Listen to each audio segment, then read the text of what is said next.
Welcome, empowered vegans. We're so glad to have you here.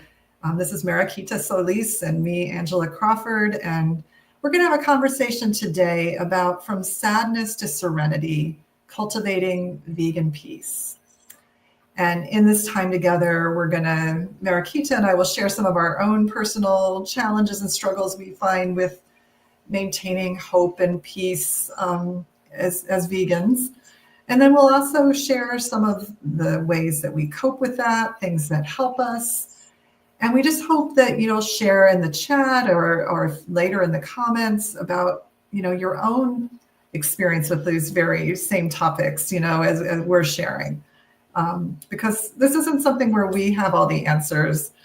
This is an evolving discovery for us, where I think we, as a group of empowered vegans and in this Facebook group and others that might join us, that we each have something to share in really navigating this journey in a peaceful and empowered way. And before we dive into our discussion, and Mariquita and I, Mariquita, why don't we briefly introduce ourselves, and then I'll do a really brief meditation to start us out in a grounded place. But first, why don't you briefly introduce yourself, and then I'll introduce myself for those that don't know. Okay, yes, I am Mariquita Solis, and I have worked with vegans that have been struggling as a vegan empowerment coach.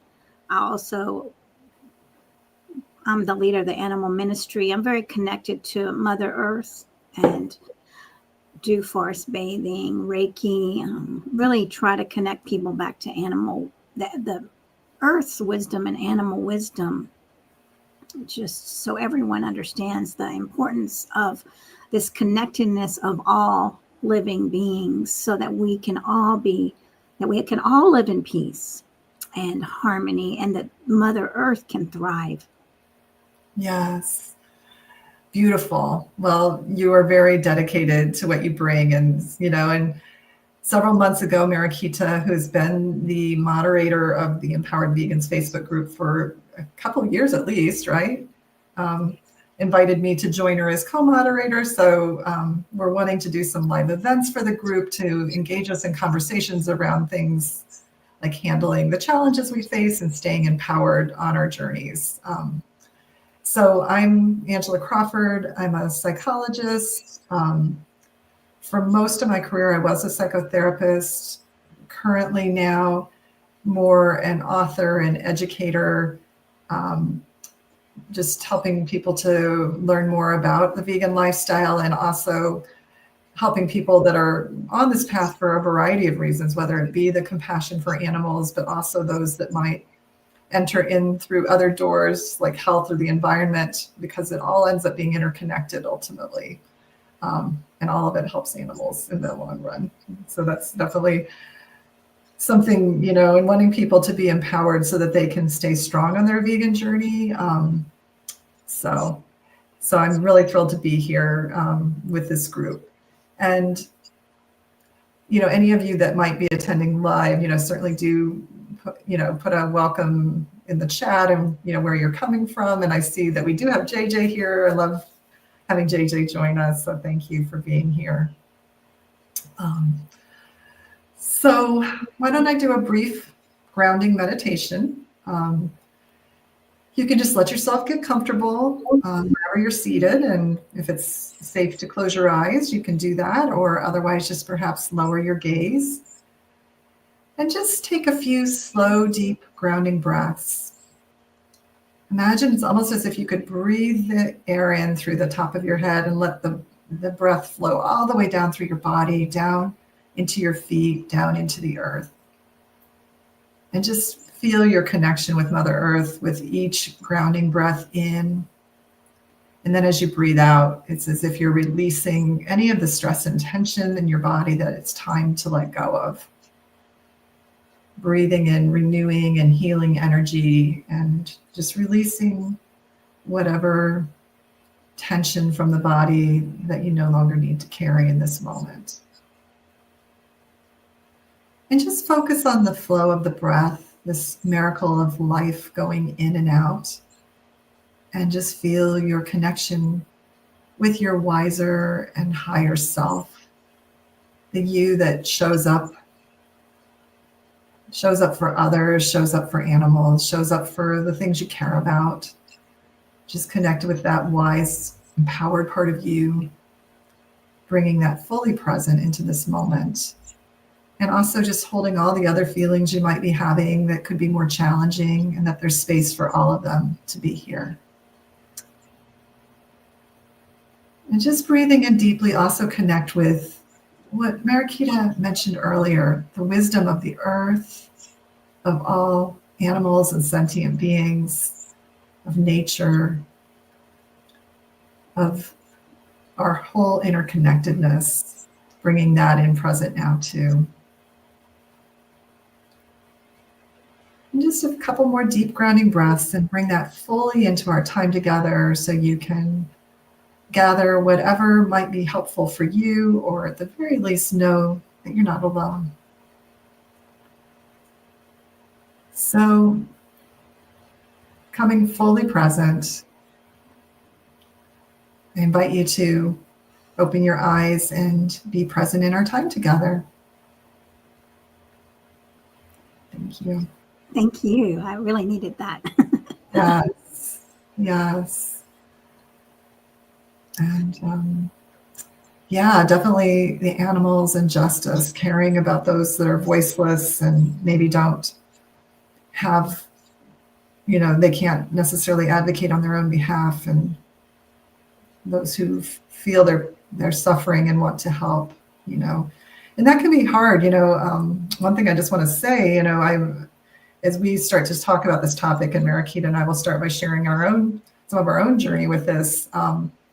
I just recently wrote a book called The Vegan Transformation, A Journey to Healing Yourself and the World, that's coming out in April. And while my book focuses a lot on the positives of being vegan, the blessings that we gain from aligning with our values, that doesn't mean it's not without sometimes challenges. And for some of us, especially those that maybe are more empathic, it can be harder for some than others, I would say, that really feel that pain, And so I really found in my research and just the previous work that I've done is that caring for ourselves is so important in this whole process, because in order to be sustainable, we have to remember we're animals too, and conclude some self-compassion in how we show up for others. So, but first, I think, we'll talk a little bit about our personal struggles emotionally. And you can feel free, any of you present, to add into the chat, what you find challenging. And then we're going to get into more like, how do we cope? How do we find power? How do we navigate and stay, in a place that we can navigate this journey as powerfully as possible. So Mariquita, if you don't mind sharing first, what are some of the things that emotionally have been, challenging for you in staying in that serenity and peace? What do you deal with that? Well, I think a lot of times scrolling on social media, I'll bump into something, that shows an animal, or the other day I saw a tree, a 300-year-old tree that had been cut down, and then an activist crying on the tree, and that, seeing that image really hurt me. And it was funny because years ago I wouldn't have felt that. I would have just, I wouldn't have, I wasn't that connected to the earth. And so that really, made me so sad. And then of course we all know the other images of animals, and that can really set me back, and how to, how to move forward from that. So that's an example. Also not being heard.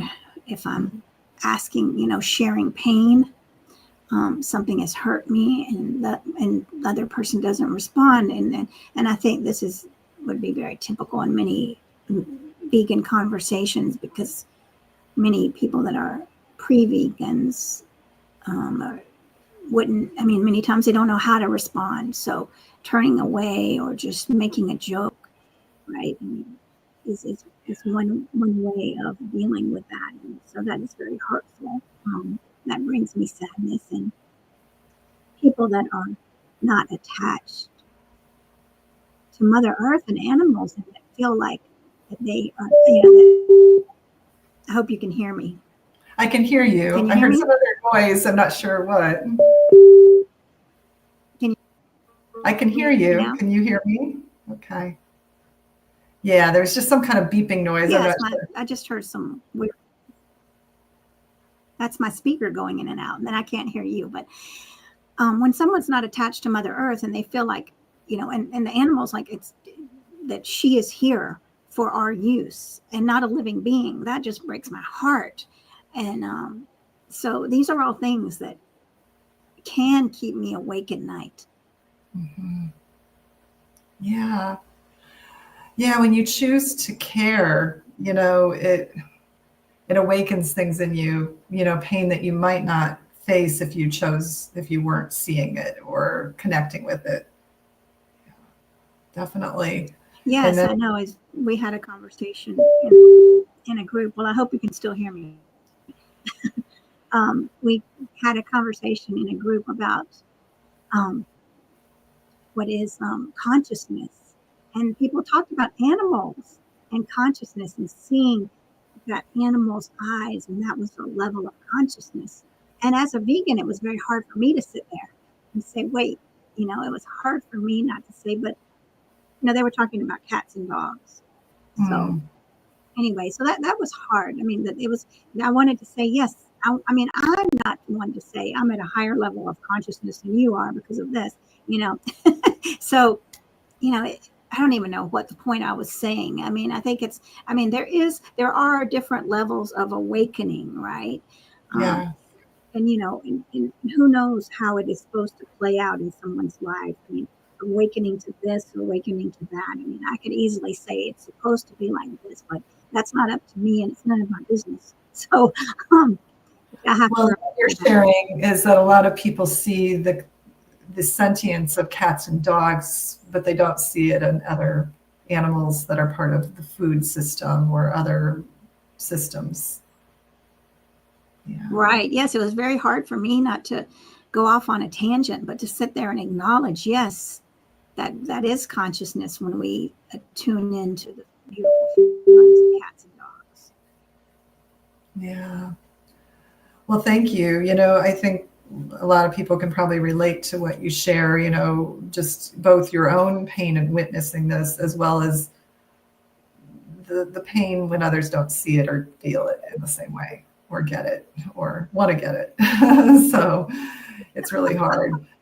It makes me think of Claire Mann, who wrote the book Dystopia, which some people might have read, which is about the anguish of being vegan in a non-vegan world. And she talks about how vegans face what she calls the burden of knowing, which is being aware of these things on a deeper level, that it is a burden sometimes, and yet it's also freeing because you see something that probably we all sense at some level. It takes a lot of energy to repress it, you know.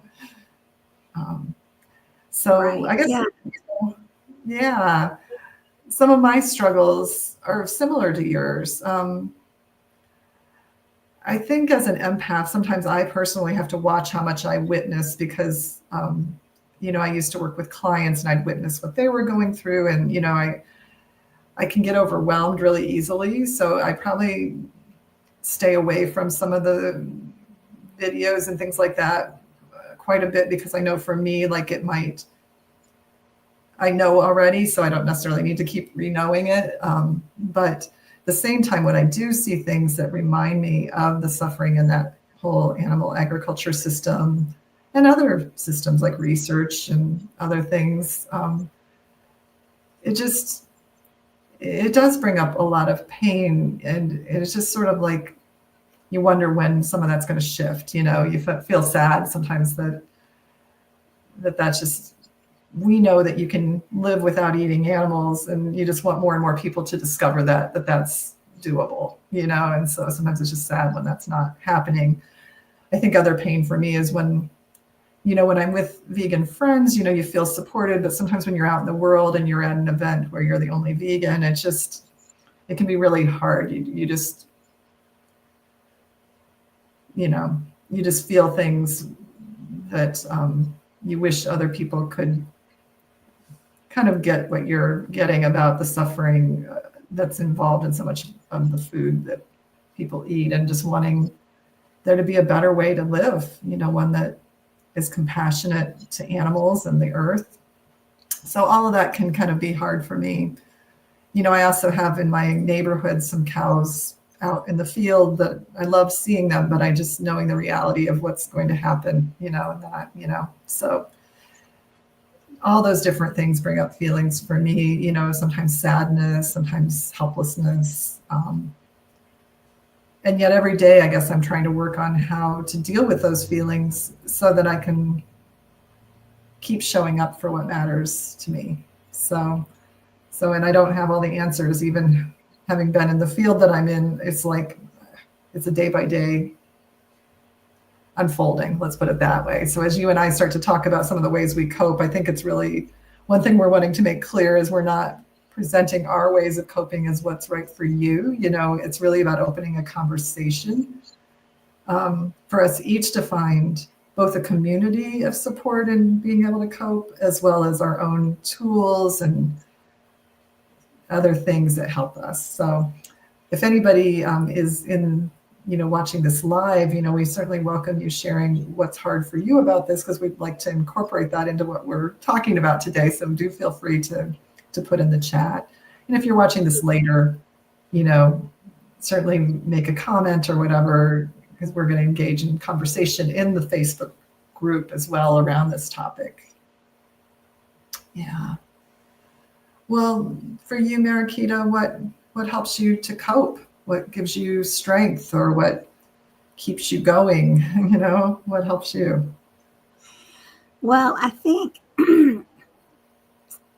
going outside and seeing a tree and talking to the trees, which seems so whatever,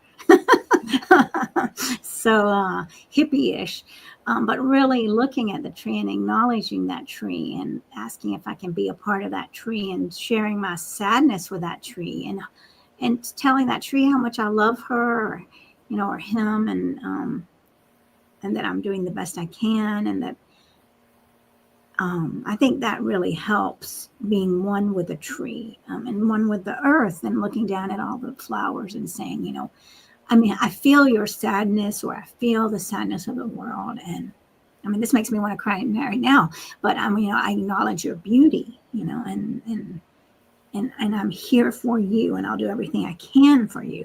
That is very comforting, because I feel their energy giving back to me in that moment. I feel connected with all of earth. Mm-hmm. So that really helps me. Yeah. And also reaching out to friends. I actually, I'm lucky to go to Unity North Church. I have a meeting with our spiritual leader this afternoon, because it feels like this is a very heavy time in the world right now, and I'm glad. A few days ago, I was thinking I wish I could have gotten it sooner, but you know what? The universe knew when I needed the meeting the most. So setting up that in advance, reaching out to friendships, the people that will listen empathetically, like you were saying about being an empath, connecting with those who are on that same empathetic level, and hearing each other, being there for my friends, and knowing that they will be there for me is such a great source of comfort, knowing that they understand, and are doing the best they can also to be ambassadors for our planet and for animals is very powerful and healing.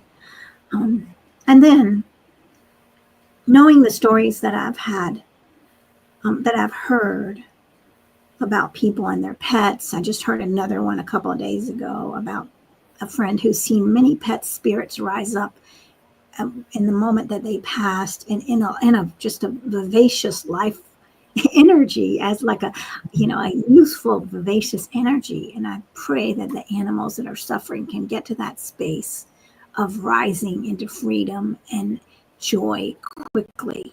That's my prayer, that that it will be okay. That will be in that space, that they will be in that space, and all will be well. So that gives me hope. Yeah. So until all the suffering can end on earth, to at least have that ultimate peace. Yeah, and nature sounds like nature is very grounding for you. It's become a place for you to renew and connect with like your true essence, and also, it sounds like also a support system, which I will reiterate all the things you said. Connecting with nature and getting grounded, a support system, and then also like kind of maybe a spiritual picture of something bigger. I mean, all of those are key things that can really help. So you just named some really important pieces. JJ is mentioning loving the documentary What the Health, because that came up in the chat, and that is a wonderful documentary, for awakening people to not only how food helps our health, but it also brings in how it's also interconnected with the environment and animal compassion. They all just interconnect. And that's a really cool thing about veganism. It's like a win-win on all directions, like being compassionate for the animal. You're not having to give up your own health. You can actually thrive by choosing plants. So, and you're helping the planet in a way that is greater than any other choice you could make. So it's really beautiful. Yeah, for me, what helps me, I guess, one is just having ongoing self-care practices that like every day I try to start my day with certain practices that keep me grounded. And I think for me, I learned to do that, in my work previously, because if I didn't take time to ground myself, I could easily get overwhelmed just by everything going on in the day. So it became like this practice that helps me now as a vegan as well. At, starting the day like with things like prayer and meditation and exercise, and sometimes spiritual reading or journaling. Just different things that help me connect with the bigger picture, and to kind of, I also kind of as part of that have like sort of a statement I say of like the world that I'd love to see. And that's like a world of love, compassion, justice, sustainability, interconnectedness. And so just really holding space for this world where all sentient beings can be happy and free, and that my words and actions in some way contribute to that happiness and freedom for all. So that's a Sanskrit prayer or whatever, but I like to incorporate those kinds of messages that help me just remember what I'm about. And even though there's days it seems like we're not moving anywhere near that in this world, it's through individuals who come together and who keep staying connected to what they care about that helps the tide change. So I do those things. I do have to recognize, my limits too. I wasn't given the power to change everything that's happening, No one of us as individuals have that much power, and change has its own process. But how can I be the most effective with the gifts I have? That's what I try to focus on, rather than giving up because things aren't happening in the time frame I think or want, or in the way that I think or want. Just like, what's my part in this? How do I bring my gifts? No change for good has ever happened overnight, and there's always ups and downs in them, but just to keep being a force for what matters in the best way I can, and one that's compassionate to myself and to all, including humans, because it's through our connection with one another, I believe, that change can happen, not putting others in other categories, but actually through our shared humanity and finding ways to connect with that. And I guess related to that, the third thing that sort of helps me is the teachings of different people that have walked this path ahead of me that teach ways to navigate this. And that can be people like Dr. Melanie Joy and her work that's helped me understand more the whole system of carnism that we're all born into, that, leads us to value some animals and not others, and that we're all born into that. So her work, the work of Claire Mann with Dystopia, other teachers and leaders, some of the people I interviewed for my book that have just done amazing stuff that may not all be well known, but have just shown up in beautiful ways for animals and all beings, So just by learning and growing and having a support system like you described that I can turn to and stay motivated and empowered and inspired.